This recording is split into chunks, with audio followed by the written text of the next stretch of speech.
Hello everyone, the Nerdy Steve here, and today I will be featuring a Grixis mid-range deck in Standard. The list is in the description below. I'm going to talk about the plan of the deck, and then we'll play a couple of games. So, let's go.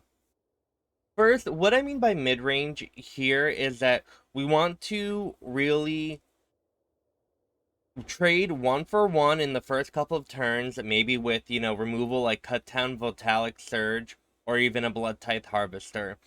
And then from like turns around 3 to 7, we want to add some board presence, like maybe with Graveyard Trespasser and Corpse Appraiser. And then once we get to the late game, like around turn 7 and later, after we've survived the initial onslaught of what our opponent is doing, and we have maybe some active threats on the battlefield like Corpse Appraiser, Reckoner Bankbuster, or Fable of the Mirror Breaker, we can then gain card advantage through those cards and our other stuff like Invoke or, passive pressure from Sheoldred to close out and win the game. So that's kind of like, in general, what all mid-range decks want to do. Trade early on, develop a board during, the mid-game that, will give you long-term card advantage, and then find ways to close out the game. So that's what this deck does. There's nothing really more to explain. We have counter magic, removal, Corpse Appraiser, Fable, and Graveyard Trespasser are just really, really good, consistent threats. And Sheoldred is really a surprising force in Standard right now. If Sheoldred does not get removed, you will win the game.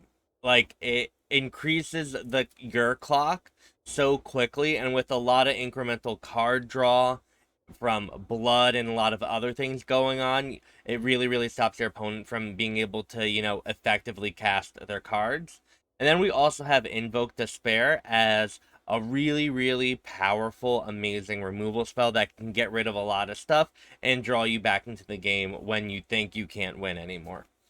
So, with all that being said, let's go play a couple games and see how it works. Alright, we'll keep. This is a really, really good hand for us, right? We have a turn 1 play. We have a tap land on turn 1. But then on turn 2, we have our Harvester, followed by either a Corpse Appraiser or Fable. And we also drew the Invoke Despair, so we have stuff to do for days. And it's also really, really, one of the important things about this deck is to be very aware of Invoke Despair not being castable. It is sometimes a very sneaky card in 3-color decks or a sneaky thing in 3-color decks where you assume you have all the mana you need, but then you go to cast a spell and it's like, oh wait, I don't have my 4 black sources. And so that is something you to kind of maybe keep in mind. Like, oh wow, we don't have our black sources here, but we'll be fine. We're gonna create another blood, which allows the Bloodtithe Harvester to kill the Topiary Stomper, and then we can attack. And next turn we can almost guarantee that we will have the 4 black sources, because we can attack, create a treasure, and then invoke post-combat. But we're gonna probably Topiary Surge, or Voltage Surge the Topiary Stomper, before that even happens.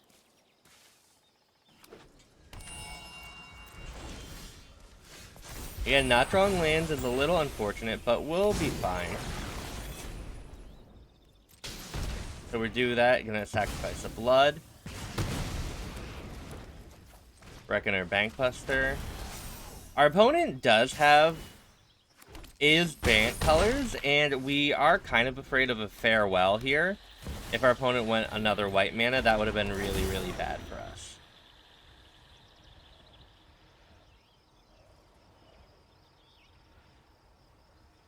Opponent is destroying an artifact and gaining 5 life. Interesting. We're gonna Invoke Despair here.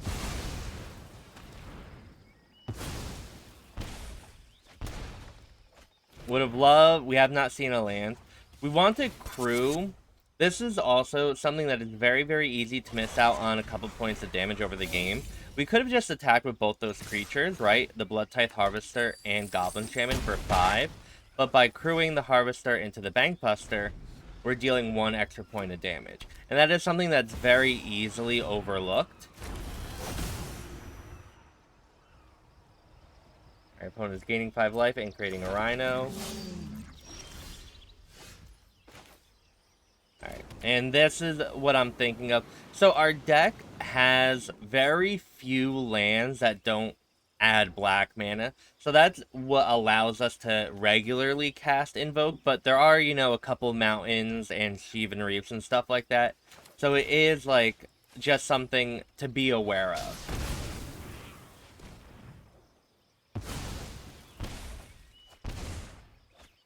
And, you know, a Sokenzan Crucible.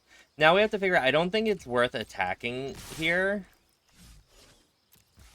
But, so if we attack here, bring our opponent down to 4, and then we invoke next turn, it is lethal, right? But we're also potentially losing too many resources, and I don't know what is the correct or wrong thing here. And I might regret it if we can't win this turn.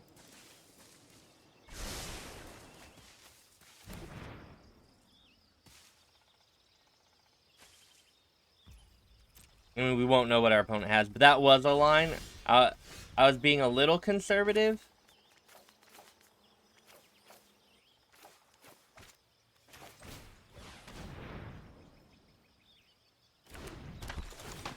And now I'm being a lot of conservative here.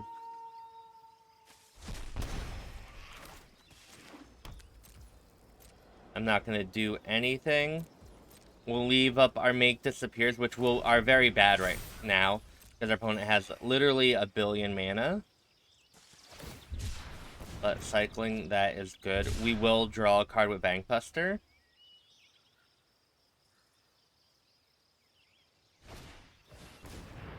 Assuming, yeah, because we can't make disappear anything.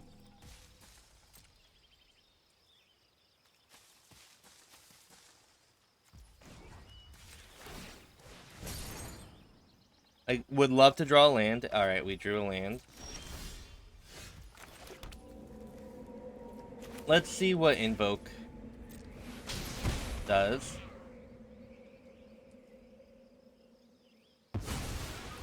We could have actually Bloodtithe Harvester to kill this Shigeki. And maybe I should have done that. Again, I was kind of playing around a counter spell. Because I didn't want to kill it and then just leave our opponent with that. Silver Scrutiny for 2, ouch. And at this point, I'm actually regretting a lot of decisions I've made. Because I think we're giving our opponent way too much time, and I'm playing around stuff that I probably shouldn't be playing around. Now, I think we're still, like, in a decent spot. Nothing too dire, but it is, you know... It is always worth noting what you could be doing. So we will Fable the Mirror Breaker here. Okay. I'm not going to do anything yet. I think we have like another turn.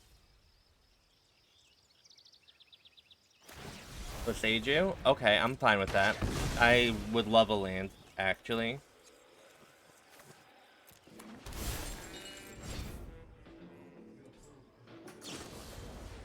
Fading Hope. Okay. I think this might be... I think we'll be able to counter it, right? Big casualty.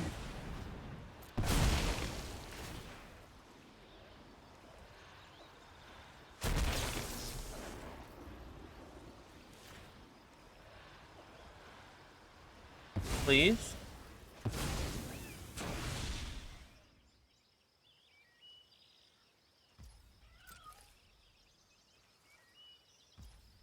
Alright, at the end of the turn, we can draw a card.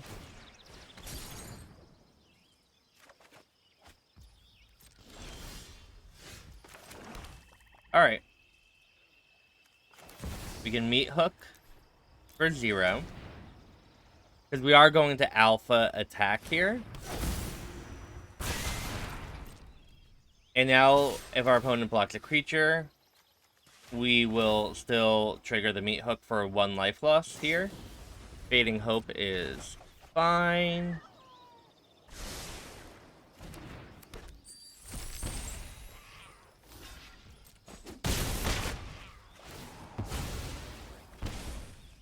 And then Sheoldred, if it resolves, will win.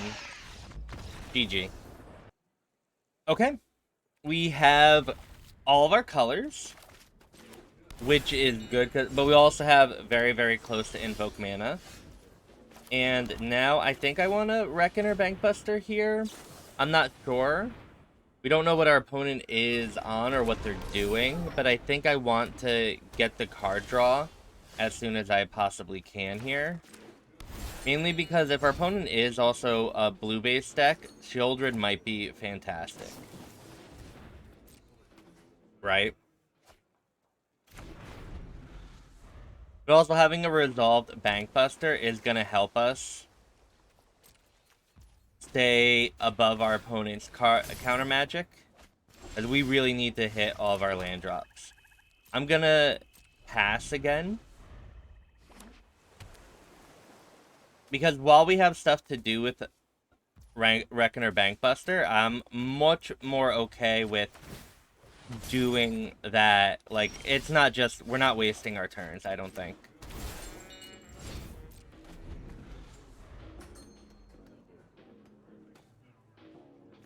No idea what our opponent is on. Haughty Jin.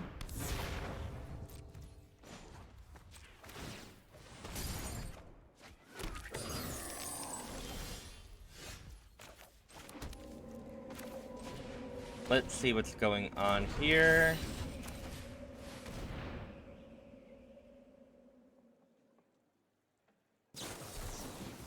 Ooh, okay.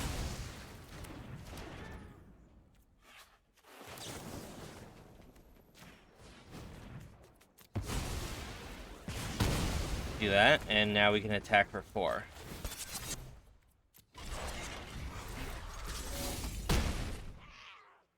Yeah, getting that Bankbuster down on 2 was so good for us.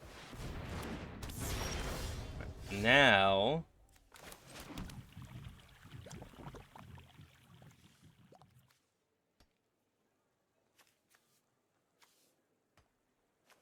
now we have to figure out how we want to... what we want to do with this game. I'm a little afraid. I don't know what I'm afraid of. Here, let's throw an attack. Okay. I think I want to Voltage Surge, get rid of this Bankbuster. And then, depending what our opponent does, we can resolve a Sheoldred. But this could leave Sheoldred very vulnerable to a lot of different things. Ooh. Oh, we can pay the 2. That's fine. Alright, no, yeah, we're fine there. I forgot that, I always forget that Haughty Jin changes the mana value of stuff. Or the mana cost, so it makes it a little harder to... you have to play around a lot more. Let's exile that.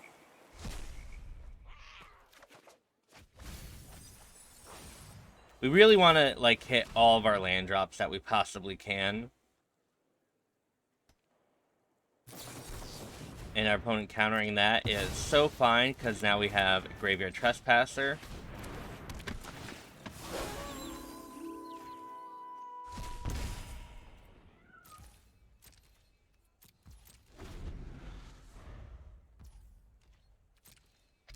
We will not block or anything.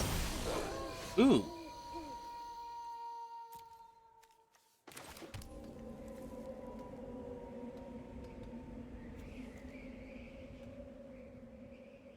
What do we do here? I don't know. I think we'll wait until our opponent's end step to do stuff. We can Infernal Grasp the Tolarian Terror. We're drawing a card, yeah. We almost can double invoke in the same turn. So...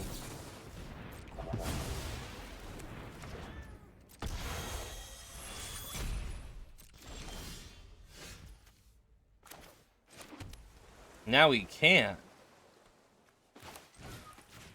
Let's see what our opponent's gonna do here. GG. Keep. Alright. We have a very, very slow hand, obviously, but we're fine. Alright, it looks like our opponent's on some type of mid-range deck.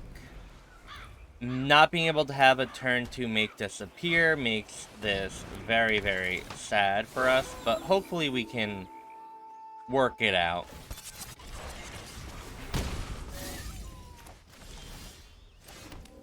Alright, Fable.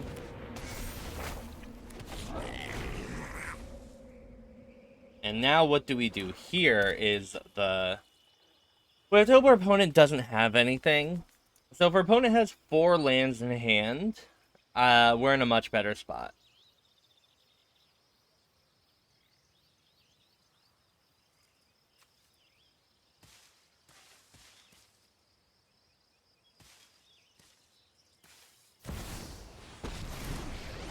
Yeah, Liliana's really good here. Home, and I don't appreciate it when people touch my... Ah, one of your friends has to leave.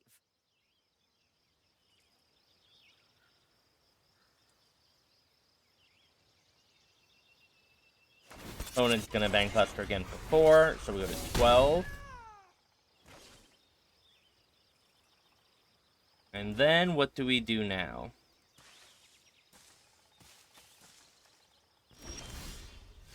Another Fable. We can discard... what? We probably want to discard all of the...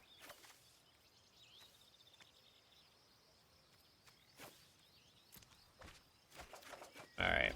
We do that. We can Graveyard Trespasser and exile our own Corpse Appraiser to gain 1 life and stop our opponent from doing that. But we do really need another land. Because it might... if we can invoke Despair, we can, like, get through the Lily and the Trespasser. Assuming our opponent doesn't have anything else.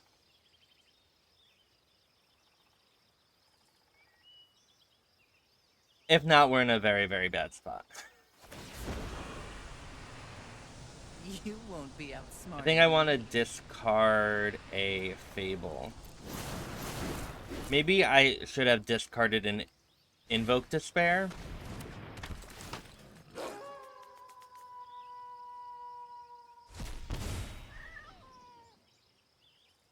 But who knows?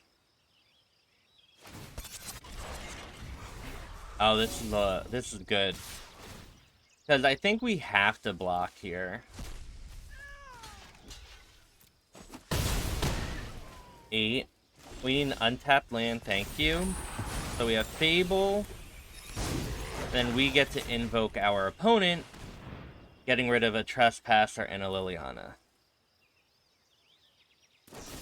Pet down? Okay.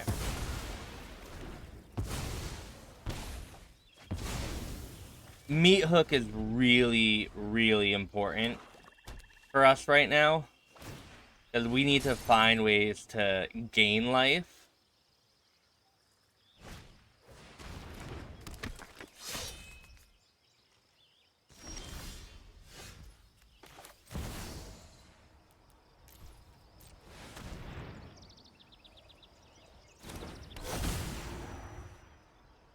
Again, not the best this turn, but we do get to next turn Graveyard Trespasser away the Tenacious Underdog, which is kind of fine. What our opponent might do is blitz it from the graveyard, use it to crew the Reckoner, so we go down to 5. We'll then gain the life back, but... yep.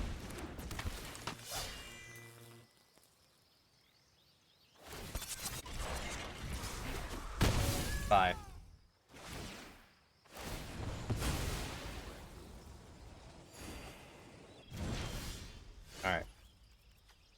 I think we need to play the land because we're on a very, very tight mana.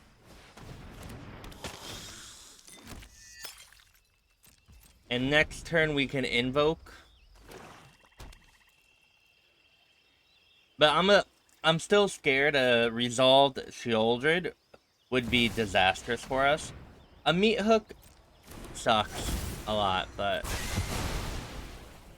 not the end of the world. What's the end of the world is this Reckoner Bankbuster.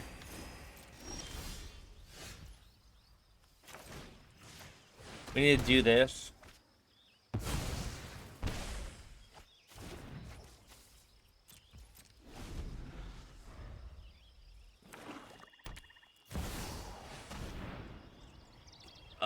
Sheoldred.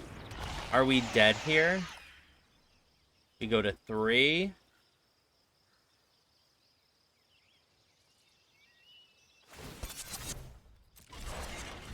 I needed to use the blood in response. So I can get rid of a Bankbuster, because we can't really go to one. We're gonna. But it doesn't feel good. Alright.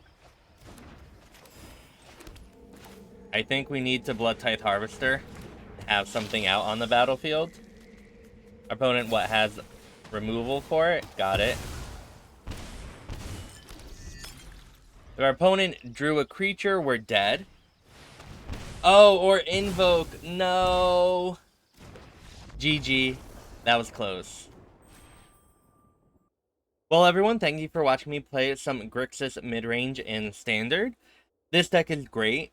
I would highly, highly recommend it. It has some really cool play patterns, and it just really appeals to how I like the games to move, and what I can, like, think about, and how I can, you know, see the next couple of turns, and that's really, really, really fun for me.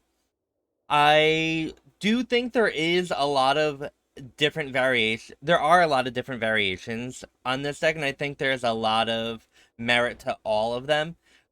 This deck is missing Evelyn, which is a 2/5 vampire for 5 mana that, you know, it gives you card advantage, basically, whenever a vampire enters the battlefield. And this has a lot of vampires in it, and I could see maybe 1 or 2 of those. I don't know what you would take out, but that could be potential to, you know, just do a lot of really cool things. And some versions are running that. Some also run Sulfurous. And so there's just a lot of cool things to really, really adjust this deck to what you have. And also, I think while this basic outline and the lands are kind of mandatory, right? There is some wild card wiggle room. Like, you can maybe up the number of Trespassers if you don't have Sheoldred or Invoke. You know, you can fudge around with the numbers a little bit, and while it might not be as good in some parts, it will still be respectable and fine. So I think this is a good place to, you know, spend your wild cards and slowly go towards this deck, because I think this will be a good deck moving forward, and it is worth the investment. With all that being said, if you haven't already, like, comment, subscribe. Great ways to help support me in the channel. Watch me live at twitch.tv/thenerdysteve. And yeah, I hope you have a wonderful morning, afternoon, or evening, wherever you are. And thank you so much for watching. Bye.